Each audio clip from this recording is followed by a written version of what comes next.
वर्धमान महान जिन बिचरे हमारे। समय सार परमागम की 31वीं गाथा की चर्चा चल रही है, जिसमें पहले प्रकार की निश्चय स्तुति की बात है।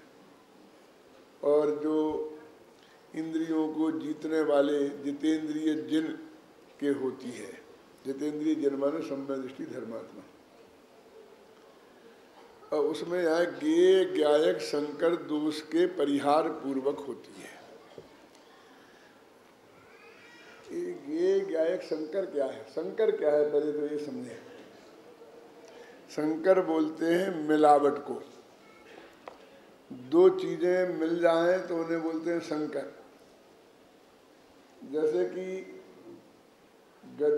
गधी और घोड़े के संयोग से जो पैदा होते हैं उन्हें खच्चर बोलते हैं ना, वे संकर हैं।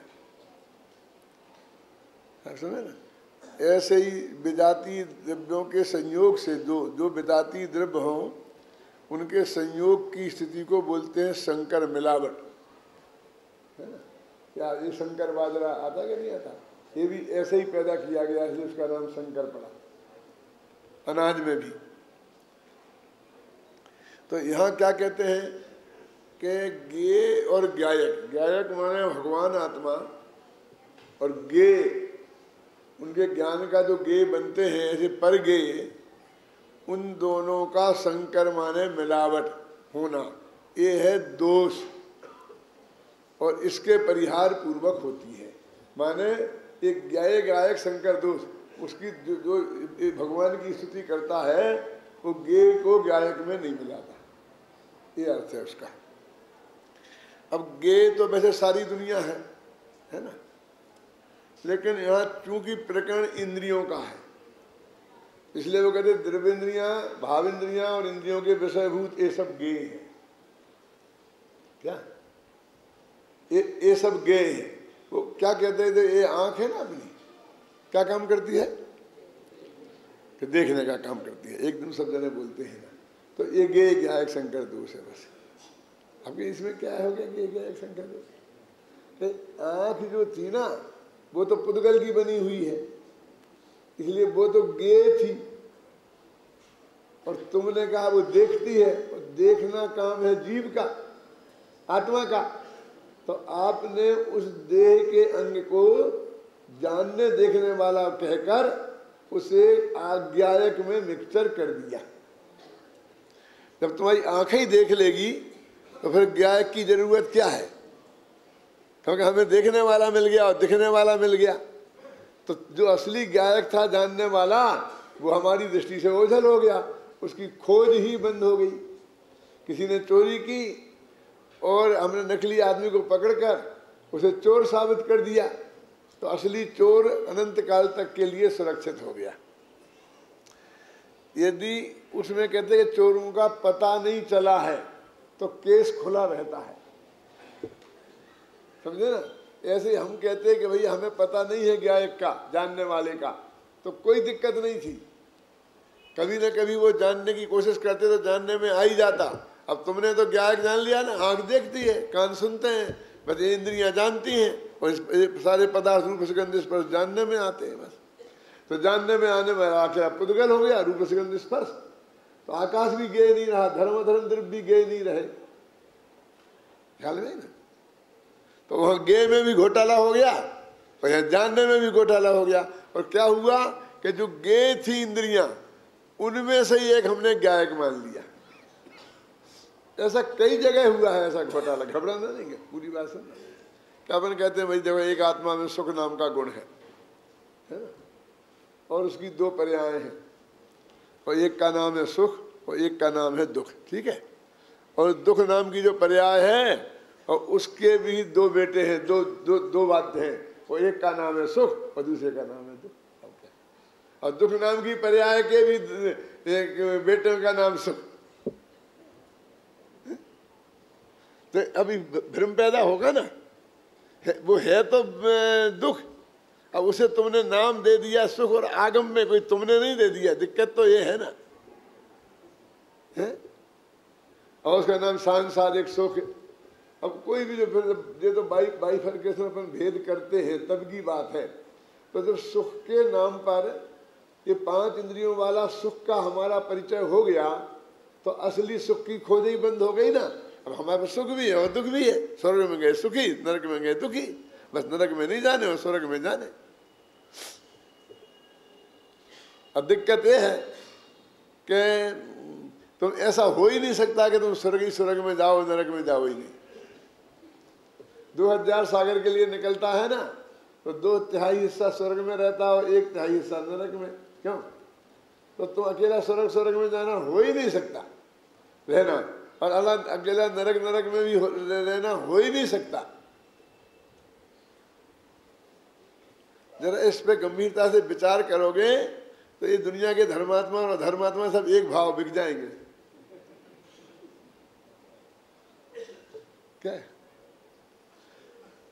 क्यों? कि वो तो 2000 सागर को निकला है, तो जो भी किसी भी परिस्थिति में, जैसे आज आपको महापापी दिख रहा है, वो महापापी भी 2/3 हिस्सा स्वर्ग में बिताएगा, और स्वर्ग में मुफ्त में तो चला नहीं जाएगा, उसके पहले उसके जाने के योग्य पुण्य भाव हो। स्वर्ग माने देवगति, समझ लेना, अगला स्वर्ग में समझ लेना, समझ लेना।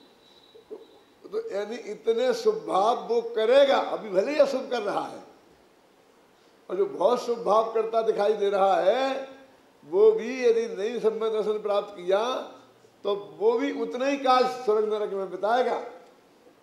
तो उसे नरक में असोगे ना, यानी वो नरक में जाएगा तो बिना वैसे भाव किए थोड़ी जाएगा। यानी उसका अर्थ यह है कि वो भी पाप भाव करेगा और वो भी पुण्य भाव करेगा, है ना? तो ये तो वो एक सुनिश्चित क्रम वाला जो सिद्धांत है करुणा योग कान्हा जी, उसके हिसाब से इसमें कोई ज्यादा दम नहीं है। तुम कोई पुरुषार्थ करके बहुत बड़ा तीर मांग लोगे, कि मैं स्वर्ग में जाने का पुरुषार्थ कर लूंगा तो बहुत बड़ा तीर मार लोगे, ऐसा मत समझना। वो तो तुम्हारा अपने मति अनुसार गति का सिद्धांत है, लेकिन वास्तव में स्थिति तो गति अनुसार मति है, क्योंकि गति पहले नक्की है और मति बाद में होनी है। मति माने तो जब वो भाव होगा ना और जब वो कर्म बंधेगा तो बाद में होगा ना, और वो अनादिकाल से ही नक्की है। 3 भाव भावमंडल में देख लेते हैं ना, तो तीनों भाव पहले नक्की है और बंधेंगे बाद में। तो गति अनुसार मति हुआ कि मति अनुसार गति हुआ? रामायण में भी लिखा है, जाको प्रभु दारुण दुख देई और ताकि मति पहले ही हर ले। उनके यहाँ भी भगवान को किसी को भयंकर दुख देना पड़ता है ना, तो पहले उसकी बुद्धि का अपहरण करना पड़ता है, क्योंकि बुद्धि काम करे और भगवान भी उसे दुखी नहीं कर सकता।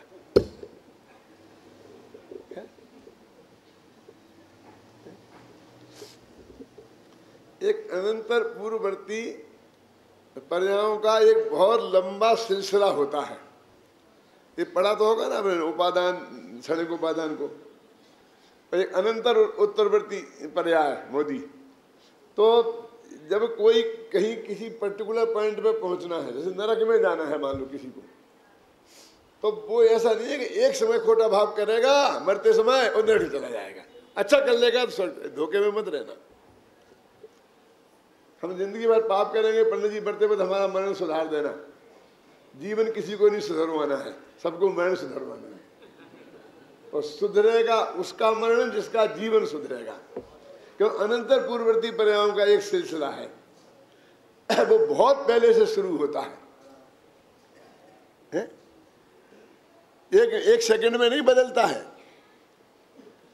तो एक शुभ परिणाम, फिर शुभ उसका अभाव हो गया, दूसरा शुभ उसका, उससे उत्कृष्ट जाति का, उससे उत्कृष्ट जाति का, ऐसे होते होते होते जैसे बच्चा माँ के पेट में जो अपन पैदा होती इतना बार देखते हैं पैदा होता ही है, ऐसा नहीं हुआ है। वो 9 महीने में ऐसा विकसित हुआ है। वो पहले दिन के पहले मिनट की पोजीशन आप देखते क्यों, और एक एक मिनट में वो कैसा कैसा बढ़ा है, वो सारा हिसाब है उसमें। तुम्हें दिखता है इकट्ठा 9 महीने बाद इकट्ठा, वो एक दिन में पैदा होते ही नहीं बढ़ गया है इतना। ऐसे ही जिस दिशा में जहां जिसको जाना होता है उस दिशा की तरफ उसके परिणाम नियम से उल्टे उल्टे उसी दिशा में बहने लगते हैं, बहुत पहले से। अपन कहते हैं अपन जान लेते हैं कि भाई इसकी गति है, सदगति होने वाली है, इसकी दुर्गति होने वाली है। अपन कहते कुछ लोगों के बुढ़ापे में मति बिगड़ जाती है, इसकी बुराई उसकी बुराई, झगड़ा टंटा, जहाँ बैठे जहाँ बिल्कुल, है ना। और कुछ लोगों का परिणाम शांत हो जाता, तो भी नरक में जाने वाले होते हैं, उनकी मति बिगड़ जाती है। और जो स्वर्गाधिक में जाने वाले होते हैं वो बिगड़ जाती है। लेकिन उससे कोई, मैं कुछ नहीं कहना चाहता हूँ कि वो तो स्वर्ग में जाएगा तो फिर नरक का नंबर आने वाला है, कभी बिगड़ने ही वाली है मति। ये जो स्वर्ग नरक का चक्कर तोड़ना, इसका नाम जैन धर्म है। धर्म इसके लिए करना है, हमें इसके लिए समझना है धर्म को कि ये जो अनादि का चक्कर है ये टूट जाए। ये सुबह सुबह तो होते ही रहेंगे, है? तो ये गे क्या है, तो कहते इंद्रियां थी गे, कौन अभी कहते हैं द्रव्य इंद्रियां, इंद्रियां थी गे, और हमने उसे गेयों में शामिल नहीं करके जानने वाले की पार्टी में शामिल कर लिया। ये जानने में आने वाले तुम सब, और जानने वाला मैं माने कौन, आत्मा का ज्ञान गुण, और ये आँख की रचना, ये सब ये मैं। ऐसा पंडित हुकुमचंद गायक, पंडित हुकुमचंद गायक नहीं है, आत्मा गायक है, क्योंकि पंडित हुकुमचंद तो इस मिक्सचर का नाम है, समझे ना। तो गे को हमने गायक में शामिल कर लिया, इसका नाम है गे गायक शंकर दोष। अभिनव जी ख्याल में नहीं है, कितनी स्पष्ट है। अभी द्रव्य इंद्रिय की बात तो उन्होंने कही थी, शरीर परिणाम को प्राप्त है, द्रव्य इंद्रियां हैं, तो इसका मतलब है हमने शरीर और आत्मा को एक मान लिया, मैंने शरीर को हमने गायक में मान लिया। पूज्य गुरुदेव श्री गोरा भूरा चेहरा, खिलखिलाता गुलाब के फूल जैसा, क्यों।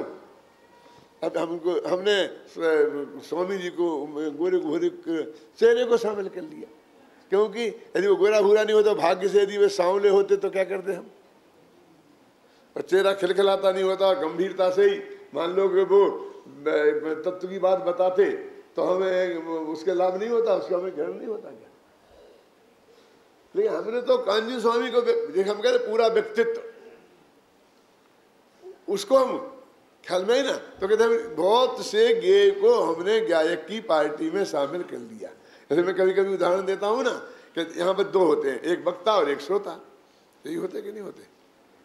अभी मैं वक्ता हूँ तो उत्तम चंद जी वक्ता है क्या श्रोता, बड़े दादा वक्ता है क्या श्रोता, अन्ना जी वक्ता है क्या श्रोता, बोलो।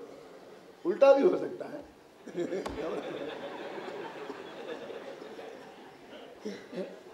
जब जे बकेंगे तब मैं सुनूंगा।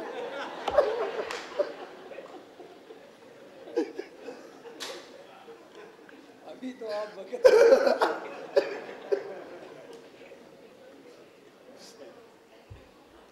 लेकिन हमारा क्या है कि जो हमारा ये मान कसा है ना, ये धीरे धीरे उधर से इधर को खिसक खिसक के लोग आते हैं, वहां से खिसक खिसक इधर आते हैं, क्यों। और सबका बस चले तो नीचे कोई रहे ही नहीं। तो सामने बैठ के सुनो ना, लेकिन पीछे बैठ के सुनना है, क्या करें। तो इसलिए कहते हैं कि एक गायक और सारा जगत गे। तो गायक के सामने रहो ना, तुम गे हो, तुम गायक की पार्टी में क्यों शामिल होते हो। ये शरीर एक गायक की पार्टी में शामिल हो गया। इस शरीर परिणाम को प्राप्त जो द्रव्य इंद्रियां हैं उन्हें हमने गायक मान लिया, गायक की पार्टी का मान लिया, तो इसका नाम है गे गायक शंकर दोष। अब और आगे थोड़े बढ़ो कि ये तो द्रव्य इंद्रियां हैं, अब भाव इंद्रिय तो ज्ञान का क्षयोपम है, तो वो तो ज्ञान गुण की पर्याय है। अब वो यहाँ कह रहे कि वो भी गे है, तुमने उसे गायक मान लिया। वो तो उसको तो अच्छे अच्छे पंडित मानते हैं, क्यों। अपन लोग भी मानते ही थे ना, गुरुदेव नहीं बताते तो माल क्या होता था, क्यों कि वो जो भाविंद्री है गे, क्योंकि पूरी इंद्रियां गे है ना, द्रव्येंद्रिय भाविंद्रिय उनके विषय, अकेला हम उनके विषयों को ही गे मानते हैं। दिव्येंद्रिय और भावेंद्रिय इन दोनों को ज्ञायक में शामिल कर लेते हैं और उनके द्वारा जो जानने में आता है उसको मानते हैं हम गे। गड़बड़ी क्या करते ख्याल में आएगी ना।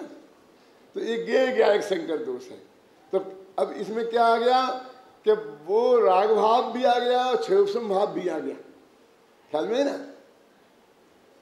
और वो शरीर परिणाम को प्राप्त दिव्य इंद्रियां भी आ गई और इनके माध्यम से जो ज्ञान है तो उसमें सारा पुद्गल जो इसके जानने में आता वो गे, और वो ये है गे और आत्मा है ज्ञायक, और उन दोनों के मिक्सचर का नाम है गे ज्ञायक और शंकर। और ये दोष है क्योंकि ये शंकर है ही नहीं, ये मिले हैं ही नहीं। ज्ञान हमेशा गे से जुदा रहा है। जैसे दाल में आपने नमक डाला है ना, तो मिल गया बिल्कुल, क्यों कि नहीं मिला। सेवंती लाल जी, नहीं मिला तो निकाल दो जरा, हमारा हम वापस निकालना है, हमको इतना नमक नहीं चाहिए, ब्लड प्रेशर के मरीज है, निकाल लो। नहीं निकाल सकता ना, तो मिला ही गया ना। नहीं मिला है क्योंकि मिल गया होता तो जब आप उसे खाते हो तो नमक ज्यादा हो गया ये कैसे बोलते हो, नमक कम है ये कैसे बोलते हो। यानी ज्ञान ने उसे जाना कि इसमें कितना नमक है, इसका मतलब अभी भी वो जुदा है, मिला नहीं है। ऐसे तुम्हें गे में ज्ञायक शंकर मिले दिखते हैं, लेकिन अमिल मिलाप जो मितम में जुड़े कान सो, वो अमिल मिलाप है, जैसे कान से मितम जुड़ गया हो, ऐसा कभी मिलते ही नहीं। तो ये ऐसा मानना कि ये कभी मिलते ही नहीं है, ये गे ज्ञायक शंकर दोष का परिहार है। तो क्या कहते हैं, वो प्रथम प्रकार की जो निश्चय स्तुति है वो गे ज्ञायक शंकर दोष के परिहार पूर्वक जितेंद्रिय जिनके होती है। तो तीन चीजें आ गई ना, जितेंद्रिय जिन, गे ज्ञायक शंकर दोष का परिहार, और वो क्या तीसरी प्रथम प्रकार की निश्चय स्तुति। तो ये चौथे गुण स्थान की माने श्रद्धा और ज्ञान गुण की अपेक्षा, माने अकेले आपके ज्ञान ने जाना कि गे जुदा है और ज्ञान जुदा है, और आपके श्रद्धा गुण ने स्वीकार किया, बस वो प्रथम स्तुति हो गई। अब ये जीव ऐसा है कि ये जीव बाह्य में व्यवहार स्तुति करता हुआ भी देखा जा सकता है, समझ गए ना चौथा। अब वे जो दूसरी स्तुति वाले हैं, अब उनके तुम पहली पहली पहली पहली बार बार कह रहे हो, तो कोई दूसरी भी होती होगी, तीसरी भी होती होगी कि हाँ होती है ना। तो दूसरी और तीसरी तो बहुत सरल है, एक वाक्य में ही मैं आपको समझा सकता हूं। उपसम श्रेणी वाले द्वितीय स्तुति वाले हैं और छपक श्रेणी वाले तृतीय स्तुति वाले, बड़ी तीसरी तो बात है क्या है? अब फिर उसका लंबा करेंगे हम विस्तार। भाव भावक शंकर दोष की अभाव पूर्वक होने वाली है, समझे ना, वो द्वितीय स्थिति है, और भाव भावक भाव की अभाव पूर्वक होने वाली है वो तृतीय स्थिति है। और भाव भावक शंकर दोष क्या है और भाव भावक भाव का अभाव क्या है, वो सब चर्चा अपन करेंगे आगे के व्याख्यानों में। लेकिन मतलब इतनी सी बात है कि गे ज्ञायक शंकर दोष, भाव भावक शंकर दोष, और क्या भाव भावक भाव के अभाव पूर्वक। तो बहुत से लोग कहते हैं समय सार की प्रशंसा करते हुए कि समय सार तो मोतियों का हार है, मोतियों की माला है। मोतियों की माला समझते कैसे मिलते हैं? यानी समय सार की गाथाएं प्रबंध काव्य नहीं है, मुक्तक काव्य है, जरा साहित्य की भाषा में, ये जानते हैं ना। अब अपने कहाँ इतने हिंदी साहित्य को जानने वाले, संस्कृत साहित्य को जानने वाले श्रोता कहाँ हैं हमारे विद्यार्थियों को छोड़कर। मुक्तक काव्य उसे कहते हैं कि एक ही छंद में बात पूरी हो जाए। रहीम के दोहे, तुलसी के दोहे जो अभी उत्तम चंद जी आपको पद बोल बोल के सुनाते हैं, जानत राय के वगैरह के, ये सब मुक्तक काव्य है। माने एक ही छंद में बात खत्म। और प्रबंध काव्य एक छंद में बात खत्म नहीं हो, उसी का संदर्भ आगे में चले, उसका आगे में चले, उसका आगे में चले, उसका आगे में चले। उसे बोलते प्रबंध काव्य। तो उनको जो समय सार में अनुस्थिति से रचित प्रवाह है वो उनके ख्याल में नहीं आता, तो वो कहते हैं कि वे तो मोतियों के दाने हैं, माने बिल्कुल मुक्तक छंद है। आप कहते आप समझ रहे प्रशंसा कर रहे हैं, क्या कहते हैं भाई एक बात कह दी खत्म, दूसरी गाथा में दूसरी कहने लगते, पता ही नहीं चलता है। यहाँ एक समय तो पहले कह रहे थे अबद्ध स्पष्ट आत्मा और ऐसा आत्मा और ऐसा आत्मा, बड़ी बड़ी बातें कर रहे थे, और फिर कहने लगे देह चेतन एक है, एक कथन है व्यवहार का, फिर इतना हल्की बात करने लगे ऊंची से, उनको उसमें व्यवस्थित क्रम दिखाई नहीं देता है। अब ये देखिए इसमें कितना व्यवस्थित क्रम है कि अपनी ये गाथा चल रही कौन सी 31, 32वीं और 33वीं। अभी 31वीं गाथा में क्या है, गे गया शंकर दोष का परिहार, और 32वीं क्या है, भाव भावक शंकर दोष का परिहार, और 36वीं और 37वीं गाथा में क्या है, तो तुम्हारे पास किताब है ना, देखो। हाँ, ये मोहादि मेरे कुछ नहीं है, मैं एक गायक भाव हूँ, और धर्मादि मेरे कुछ नहीं, मैं एक गायक भाव हूँ, है ना दोनों गाथाएं। तो ये वही बात चल रही है, वो खत्म नहीं हो गई, वो 33 में खत्म नहीं हो गई, क्योंकि ये जो भाव ये गायक शंकर दोष की बात थी, उसी को कह रहे धर्मादि मेरे कुछ नहीं, इसी बात की भावना भाव है, धर्मादि द्रव्य मेरे कुछ नहीं है, मैं तो एक गायक भाव हूँ। ये गे के से भिन्न की भावना की बात है, और मोहादि मेरे कुछ नहीं, मैं एक गायक भाव हूँ, ये भावक भावों के से भिन्नता की बात है। मतलब उसी बात को आगे बढ़ा रहे, वहाँ उसमें कंटिन्यूटी है। हम कंटिन्यूटी देखें समय सार की पहली गाथा से अंतिम गाथा तक, तो बराबर उनके बीच में से निकला हुआ डोरा दिखाई देगा, कहीं से वो डोरा गायब नहीं है। इसलिए वो प्रबंध काव्य है, बंधा हुआ है, एक व्यवस्थित क्रमिक विकास होता है उसमें। एक बात कहते कहते समझ में है ना। तो अब ये कहते हैं गे गायक शंकर, अभी बात तो कितनी बड़ी लगी है, 31वीं गाथा, और बहुत महिमा आती कि नहीं आती, क्यों जीतू भाई, ठीक है क्या है, ऐसा नहीं करो कि महिमा नहीं है, उल्टा मत समझना।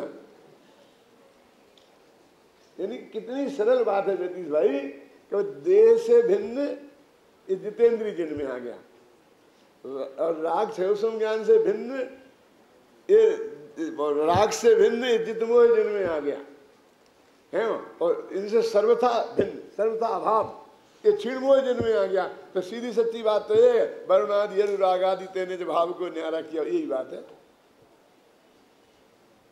जो वर्णादि और भाव से भागादि से अपने भाव को न्यारा किया, वो किया तो बस तुम्हें तीनों स्थितियां हो जाएंगी निश्चय की। यही है ना, भाई तुमने आत्मा का अनुभव किया कि तीनों स्थितियां हो गई बिना ही करे। जैसे मैंने कहा था ना, बाहुबली ने दीक्षा ली, और दीक्षा लेने के बाद में ध्यान में खड़े हो गए, तो केवल ज्ञान होने के पहले वहां से हिले ही नहीं। तो फिर उनके इरिया समिति और भाषा समिति थी कि नहीं थी,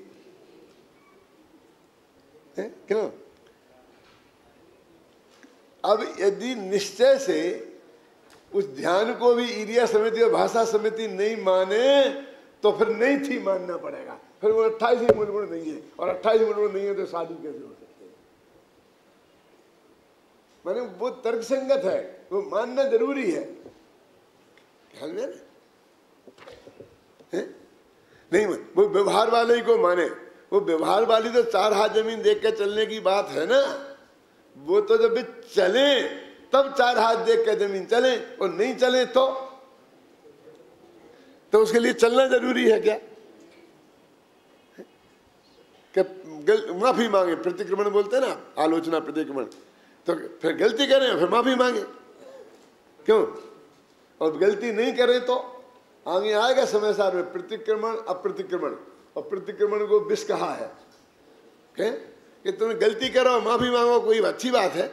गलती नहीं करो तो माफी नहीं मांगो, तो अप्रतिक्रमण माने प्रतिक्रमण नहीं करना ये अमृत है, और प्रतिक्रमण करना ये विष है, ऐसा लगा। यत्रा प्रतिक्रमण में विष प्रणीतम, क्यों? ये मतलब मेरे कहने का मतलब ये है कि कोई और एकदम बात बदल नहीं गई है, वही देह से भिन्नता की बात चल रही थी। कम्मेनो कम्मम्मी अहमद महकम से कम्मेनो कम्मम जाए साखल बुद्धि अपरिबुद्धो हबदी तावे, वही भेद विज्ञान की बात चल रही थी और वही बात आगे आगे चल रही है। बस इनको निश्चय स्थिति क्यों कह दिया भाई जबरदस्ती? अरे भैया शिष्य ने पिछले व्यवहार स्थिति का किया था ना, ये सब स्थितियां झूठी हो जाएंगी। मेरा तो बहुत स्पष्ट चिंतन है कि उस ज़्यादा झगड़ा में मैं नहीं पढ़ना चाहता हूँ, लेकिन जैन दर्शन अकर्तावादी दर्शन है, ख्याल में है ना। किसी नए से मतलब भगवान को कहीं कर्ता भी कह दिया होगा तो क्या उसको रट रट करके हिंदू समाज के बीच में रहने से वैसे ही कर्तावाद हमारे दिमाग में इतनी गहराई से घुसा हुआ है कि भाई भगवान की मर्जी, भगवान जो चाहेगा सो होगा। हम रोज ही ना हमारे मुँह से ये शब्द निकलते रहते हैं। चारों तरफ के इस प्रभाव से हमारा चित्त इतना दूषित रहता है कि जाने अनजाने क्यों हम वो वैसे वाक्य हमारे मुँह से निकलते रहते कि नहीं निकलते रहते हैं। तो हमारा ये जो तत्व ज्ञान है जिसमें लिखा था धारावाहिना बोध नेने, वो धारावाहिक बोध चलना चाहिए। कल भी आया था ना यहाँ पर, कौन सा आया था प्रकरण में कि निरंतर, हाँ ये इसमें आया था कि भेदाभ्यास के द्वारा।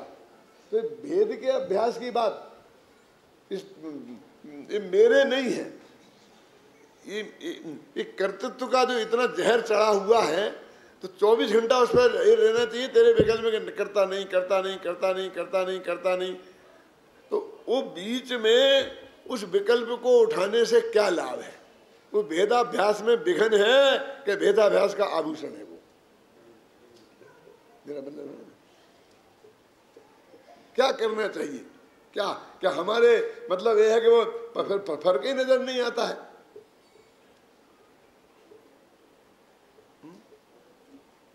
समंत भद्र के स्तुति हैं, आप जानते हैं समंत भद्र आचार्य को आद्य स्तुतिकार कहा जाता है। आज से 1900 वर्ष हो गए उनको। विक्रम संवत 38 में उनकी उपस्थिति दर्ज थी और उनके स्तोत्र देखो। मेरे कहने का अर्थ ये है कि ये जो निश्चय स्तुति की बात जो आत्मा का अनुभव है तो इसका व्यवहार भी उसी सीमा तक है ना। और फिर स्तुति की परिभाषा दी है ना, गुणेषु अनुरागा भक्ति, तो उनके गुण में अनुराग हो ना,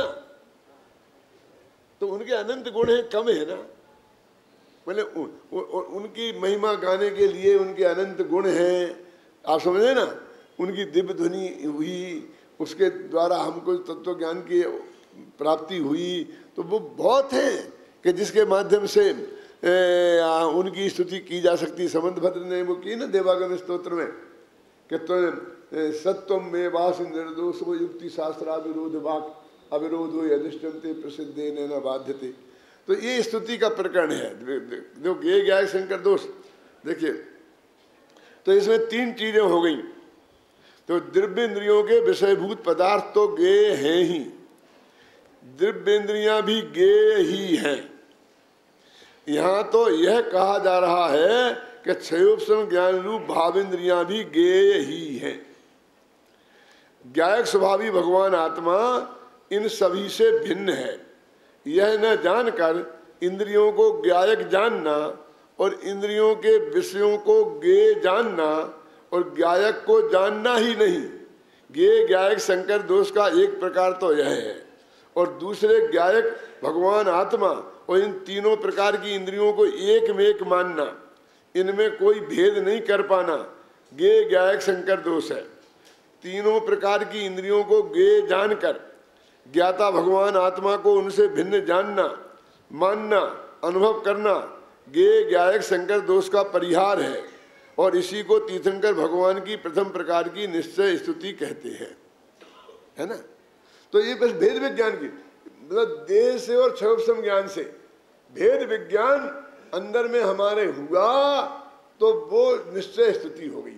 अब इसमें एक पॉइंट थोड़ा बारीक है, 2 मिनट में खत्म करता हूं कि अभी जो स्तुति तो हम कहते जब करें अपने तो आधा घंटा होता है भगवान की स्तुति का काल सुबह शाम। लेकिन यदि वो भेद विज्ञान स्तुति है तो वो 24 घंटा कायम रहता है कि आधा घंटा होता है? वो 24 घंटे ही कायम रहता है ना। तो हम 24 घंटे ही भगवान के भगत हैं निश्चय से। वो भावक बाल की मैं बात इसलिए नहीं कर रहा हूं कि वो तो उपसम श्रेणी में तो वहां तो ध्यान की अवस्था होगी, तो वहां तो उपयोग भी बाहर नहीं होगा। तो यहाँ तो उपयोग बाहर जा सकता है ना, जाता ही है ना। मुनिराजों का भी हर अंतर्मूर्त में जाता है। तो जब अंदर में जाएंगे तब भक्त नहीं कहना, और बाहर आते ही भक्त, उनकी निश्चय भक्ति नहीं है। क्योंकि जब तक वो भेद विज्ञान कायम है तब तक वो निश्चय सम्य दर्शन कायम है, तो निश्चय भक्ति निरंतर कायम है। और वो अपन जैसे कहते हैं सेवा, हमें जिनवाणी की सेवा करनी है ख्याल में। तो जिनवाणी की सेवा के कई प्रकार होते हैं ना, कि हम उसका स्वाध्याय करें, हम पढ़ें, हम पढ़ाएं, तो बच्चों को पढ़ाने की व्यवस्था करें, फिर हम उनको छपाएं, फिर जन जन तक पहुंचाएं। और ये मेरे कहने का मतलब ये है कि टोनामल जी से पूछा क्या करें, तो उन्होंने कहा बदल बदल के करो, तुम गृहस्थ हो तो तुम्हारा मन एक चीज में लगेगा नहीं है? तो उन्होंने कहा जिनेंद्र भगवान की भक्ति, व्यवहार भक्ति, वो अनेक रूपों में प्रकट होती है, और अंदर में निश्चय भक्ति वो भेद विज्ञान रूप निरंतर कायम रहती है। मानो बाहर वो बदलती रहेगी, कभी हम पढ़ेंगे, कभी सुनेंगे, कभी भगवान की भक्ति करेंगे, ख्याल में आई ना। कभी हम तीर्थ यात्रा पे जाएंगे, तो हम यहाँ सम्य शिखर तक गए, इतनी चक्कर के पहाड़ी पे चढ़ के गए, तो बिना उनके प्रति जो हमारा बहुमान है उसके बिना गए। तो इस रूप में व्यवहार में प्रकट हुई, वो भी हमारा भक्ति का रूप है। और अपने शास्त्रों में लिखा है कि जब अपन मंदिर जाएं घर से, तो वहीं से शुरू कर देते हैं। पहले की माताएं बहनें करती थी, मेरी जो सासू जी थी वो रोजी ना घर से निकले और उन्होंने स्तुति बोलना शुरू किया। एक स्तोत्र है ऐसा, उसका नाम है दृष्टाष्टक। उसकी पहली पंक्ति है उत्तम सिंह जी, दृष्टम जिनेन्द्र भवनम भवतापहारी, ये पंक्ति है। क्या अर्थ है इसका? कि मुझे जिनेन्द्र भगवान का भवन दिखाई दे, सुरई दिखी दूर से, कि मुझे जिनेन्द्र भगवान का भवन दिखाई दे गया। कैसा है जिनेन्द्र भगवान का भवन? कि सोने का कलश जिस पे चढ़ रहा है, सफेदी से पुता हुआ है, संगमरमर का जगमगा रहा है, ये नहीं लिखा। कैसा है? भव तापहारी, के संसार के ताप को हरण करने वाला है। और वहां से शुरू कर दी, तो उसका भक्ति वहां से शुरू हुई कि नहीं, कि भगवान के सामने पहुंचेगा और जब वो सकल के गायक की बोलेगा तभी स्तुति हो, भक्ति होगी। बोलो, यदि सचमुच उसका परिणाम सही है और सही जिनेंद्र भगवान को जा रहा है, तो वो यहीं से हो जाएगी कि नहीं हो जाएगी। अब इससे लंबाना चाहता हूं कि अब सम्य शिखर आप गए, तो जब मंदिर के लिए घर से निकले, तो उस वक्त से यदि भक्ति शुरू हो गई, तो सम्य शिखर को जब अपने घर से निकले तब से भक्ति शुरू हो गई।